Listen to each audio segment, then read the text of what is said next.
For the past 3 years, me and a few online friends have made videos on games from my Abandonware, as an Abandonware Roundup kind of thing. Well, it's that time again, so I'll post links to all of my friends' videos in the description of this video when they put their stuff out.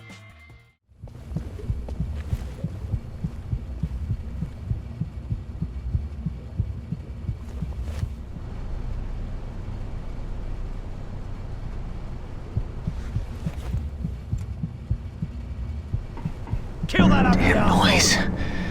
I need a quieter place to tape them.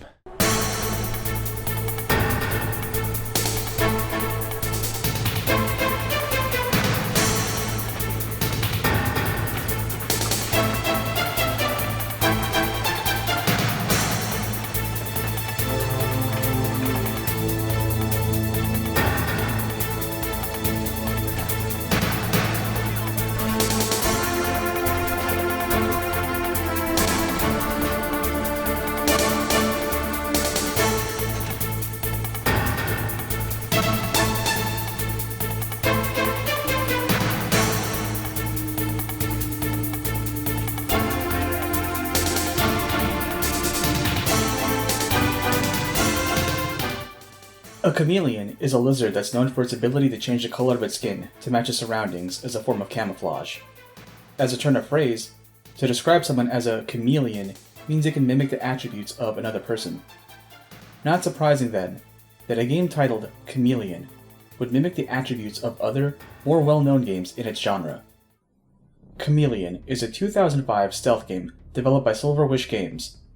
Don't get it confused with The Chameleon, a 2021 stealth game by Merlino Games. You can get The Chameleon on Steam right now, but Chameleon 2K5 is only available on my Abandonware for the US, as it never released stateside. I've said this before. I've never made a video game in my life. I'm not going to pretend like I know the terms that designers use when they talk about games, but I've played a shitload of stealth games in my time, so that's what I'm relying on when I say that Chameleon is a bad stealth game. I had a whole section where I talked about what makes or breaks good stealth game design here, but I decided to put it in a separate video and link it back to this one. It'll also be in this video's description. I find it so ironic that this game is titled Chameleon. I don't know if that's an in-joke by the devs themselves, but before we can talk about that, let's set up the premise. You play as a former CIA operative. 15 years ago, he witnessed his parents' murder at the hands of an assassin using a custom-made sniper rifle. Seems like our hero devoted his life to joining the CIA, so he could use their resources to track down his parents' killer. The higher-ups didn't take kindly to his misuse of company resources and fired him. The only friend he's got left is Mike, another CIA operative. Mike is sticking his neck out to help his buddy carry out his revenge quest. After several instances of violating international law, our hero confronts the men who killed his parents, and then takes Mike out for a beer as thanks. That's it. That's the plot. If you're wondering what the protagonist's name is, he doesn't have one. I have no idea why the writers never bothered to give the protag a name, when every other major character is given one. For the purposes of our discussion, we're gonna call our guy Tim, because his name is not important. I'm pointing out the fact that the protag is unnamed because it's one of the various examples I can use to show this game's biggest problem. Its priorities are all over the place. What I mean is, this game doesn't know what kind of game it wants to be, stealth or no stealth. Look at any footage of the game, and no one would blame you for mistaking the game as a Splinter Cell knockoff, with the light meter at the bottom of the screen, and the intentionally sluggish gunplay. But then you get levels that don't cater to the light-dark mechanics in Splinter Cell, because they're set in broad daylight, full of NPCs who will narc on you to the nearby guards if you're carrying a long arm in their presence. And you'll wonder if you're playing a Hitman title. And then you get strictly linear action set pieces where you walk down a narrow path and gun down hordes of enemies, and you start wondering if you're playing Uncharted 2's train level, or the shipyard level in Max Payne. Tank? The hell do they need a tank? What game are we talking about again? Oh yeah. So what can Tim do? Tim has 3 stances: standing, crouching, and prone. Holding shift allows Tim to sprint, and pressing caps lock toggles auto run. Something I like about this game's HUD is that it'll show you when auto run is active.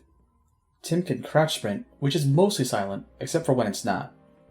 Pressing space causes Tim to jump, and jumping while strafing will cause Tim to roll like in Max Payne. Rolling while prone will cause him to do the snake roll from the modern era Metal Gear titles, which is surprising for a 2005 game, but I've never had a reason to use it. When Tim approaches doors, he can pick the lock or use a snake cam to peek under the door and observe potential threats, like some other more well-known title. To take out enemies, Tim can sneak up behind them and do a takedown with left mouse button. This takes forever and is the wimpiest CQC animation I've ever seen. You can drop enemies faster by using the taser.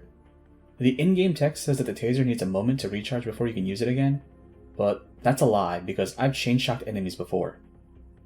Once Tim knocks out a guard, you can move its body with left mouse button and drop it with right mouse button.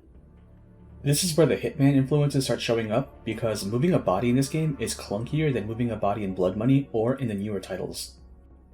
Tim can also shoot enemies to drop them, but like I said, the gunplay is intentionally sluggish. That's the Splinter Cell influences. The crosshairs even have cursor bloom when you move it around, so you need to wait a bit to steady your shot.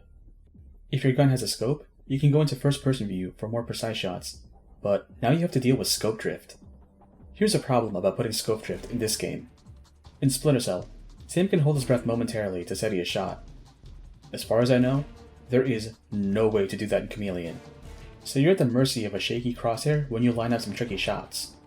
And trust me, the shots get really tricky later in this game. Every now and then, the missions boil down to shootout set pieces where Tim has to go through a strictly linear level and do really bad stop and pop shooting, because this game predates Gears of War. You have to park Tim behind cover and press either Q or E to lean left or right. It's about as elegant as you think it'd be. Tim has a handful of gadgets at his disposal. His lockpicks and binoculars are indispensable tools, and his camera has a few uses in a couple of missions.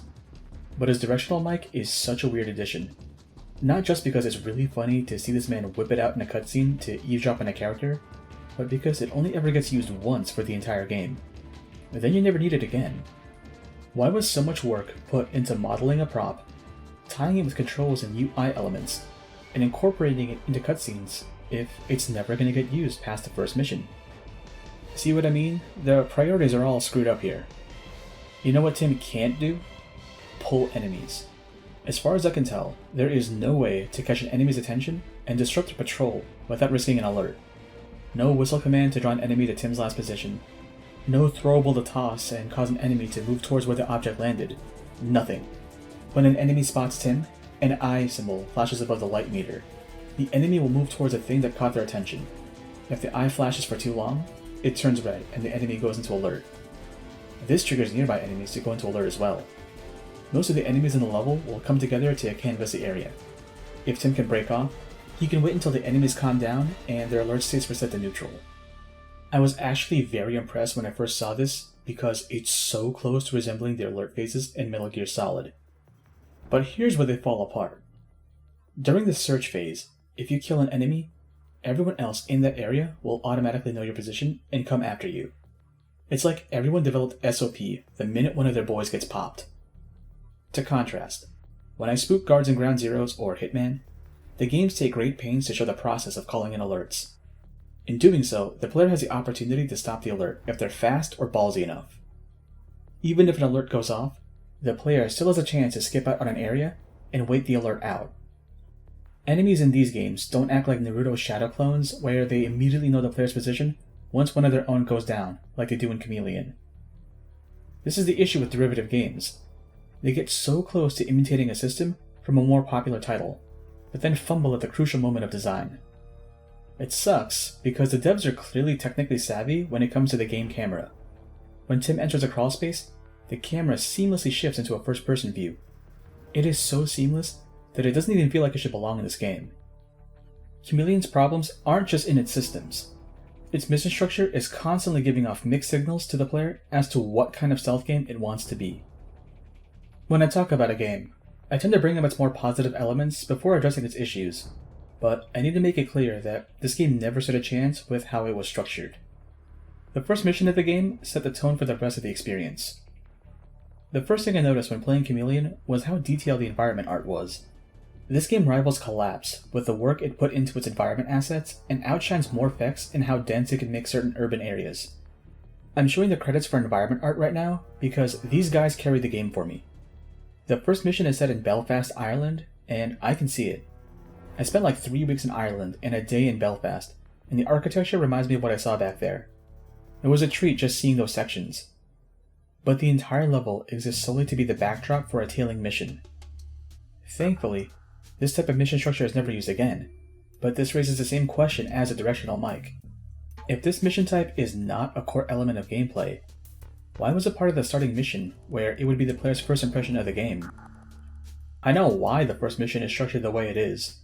It's supposed to be a tutorial level of sorts, but the game overwhelms the player with a list of actions the team can do during this section. I like the main menu screens and the tutorial tips that the game provides, because they remind me of Metal Gear Solid 3, especially the illustrations for all of Tim's actions. But these tutorials lie. The game illustrates that enemies have a cone of vision for 4 meters, but these guys can see well past 4 meters. Instead of talking about each and every mission and explaining why they're bad, I'm going to single out specific levels for my examples. The second mission area is set in a farm that's being run by the IRA. Near the gate of the farm are the ruins of a cottage and an old church. The bell tower at the church houses a sniper, and the cottage is supposed to contain a note from Tim's contact that provides intel on the target he's supposed to find in the main house. So what's wrong with this level? If Tim alerts any of the guards to his presence, they'll immediately notify the target and the mission instantly fails. This is a second mission and we've already got insta-fail requirements.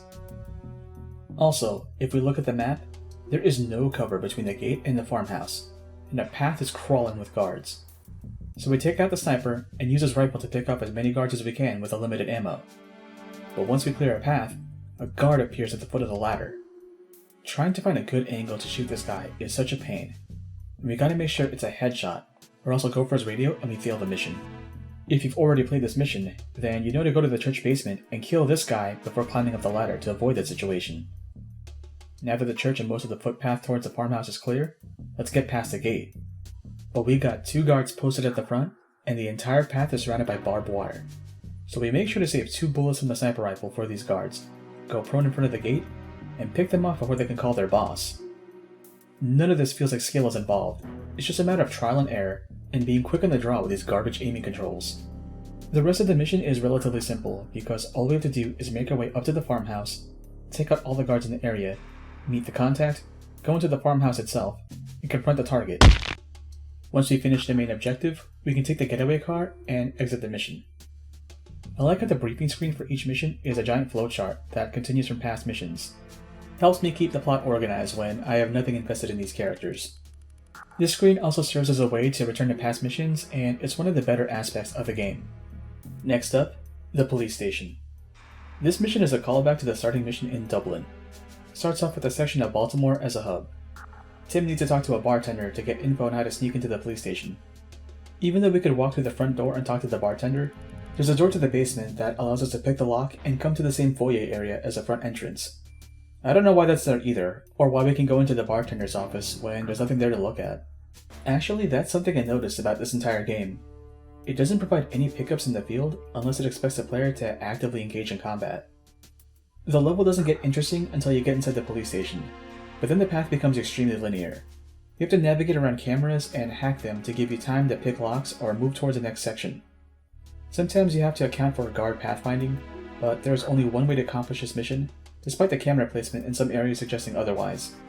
Just like Belfast, I like this mission because the draw is being able to look at more unique environment art rather than actually playing the game.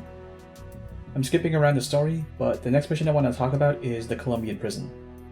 The only remarkable thing about this mission is that if you set off an alert, the game will spawn an entire squad of SWAT units that will canvass an entire area. This mission is where I finally understood the lighting system in the game. The maps are pretty consistent with designating the darker areas of the maps as safe zones of sorts, for the player to traverse with little to no resistance. In some parts of the map, it almost looks like we're playing an actual Splinter Cell game. That feeling goes out the window by the end because we have to break an inmate out of jail. To do so, we need to clear a path for them to escape. I had to intentionally set off an alert and mow down the response team before I rescued the inmate, or else the guards and their backup could spawn in and shoot the inmate as we made our escape. After skipping some more missions, the next mission I want to bring up is Beirut. If the Colombian prison is the best example of the game's Splinter Cell influences, then the Beirut missions are the best examples of the game's Hitman influences. Something to note is that opening up the map in Beirut shows which part of the map is considered hostile territory. This was made in 2005, 1 year after Blood Money had released. and I thought it was very forward-thinking on Silver Wish's part, for making it clear which territories will give Tim problems. There are checkpoints in this map that require the guards to search Tim before he can pass. If he's packing any heat, it's an instant game over. To my surprise, there are alternate paths that allow Tim to sidestep these checkpoints, but he has to act fast or else NPCs will find him picking a lock and report him to nearby guards. This is the mission where I learned that I could conceal my currently held weapon with F. Again, it's very Hitman in its approach to stealth, because unlike the light-dark mechanics that Splinter Cell relied on for concealment, these missions require Tim to blend in socially by not carrying illegal items out in the open. There are moments where Tim can move around in shaded areas, but that's only after he finds a way past the guards at the edge of the hostile zone. Later on, Israeli forces invade the territory and it becomes an active war zone, and it reminded me of the Middle East level in Metal Gear Solid 4, where Snake has to sneak past PMCs and local resistance. If only Chameleon was as fun as MGS4. Havana is another Hitman-inspired map, but the twist for this mission is that Tim needs to assemble a high-powered custom sniper rifle to kill the man who killed his parents with a high-powered custom sniper rifle. It's probably the closest thing the writing provides an arc for Tim. Thing is, carrying the parts around the map will set off the guards, so Tim needs to use a sewer system to move around the map while he's carrying the parts. There are manholes all over the map that will allow Tim to switch between moving under and above ground. This is where learning to press G to drop currently held items becomes useful. I was impressed with the creativity of this mission objective, but the way that the target presented himself for the assassination mission sucked. Instead of coming at an easy to acquire angle, the motorcade comes from the far right of the screen and curves around the town square. Thing is, Tim has to use a sniper rifle to kill the target because its bullets are the only ones that can penetrate the armored limo. Also, he only has 3 shots for the rifle, and missing the shot the first time the target is available is guaranteed death, because the guards have hit-scan weapons and can pling Tim at the top of the church bell tower effortlessly. Be more original. That's what one of my art instructors told me in undergrad when I had to make an art piece inspired by a specific artist, and all I did was make a pastiche of that artist's visual motifs. When I play a game and choose to cover it in a video, I try to find out what lesson I can learn from the experience. Having played through Chameleon, I know exactly what the lesson is for this experience. Be more original. This title is the gameplay equivalent of the Uncanny Valley. There are parts of the game that resemble other games. The menu UI and tutorial images resemble Snake Eater's iconography. The light meter and Snake Cam resemble Splinter Cell's mechanics.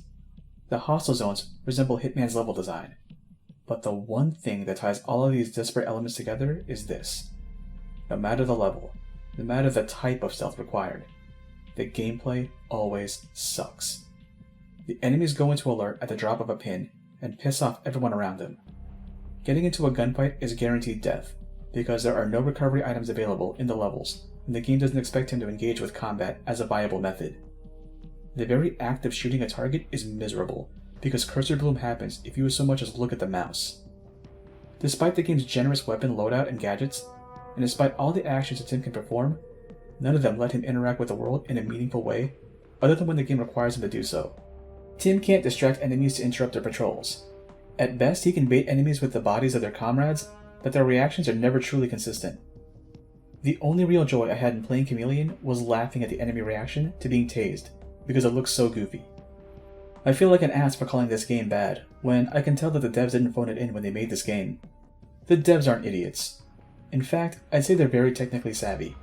I didn't mention the mission where you could disrupt a TV by either moving an antenna or pulling the cable out the wall to distract a guard. By doing so, you interrupt a looping clip of Fidel Castro in one of the game's TVs. That's impressive, but it does not make up for having to play this game.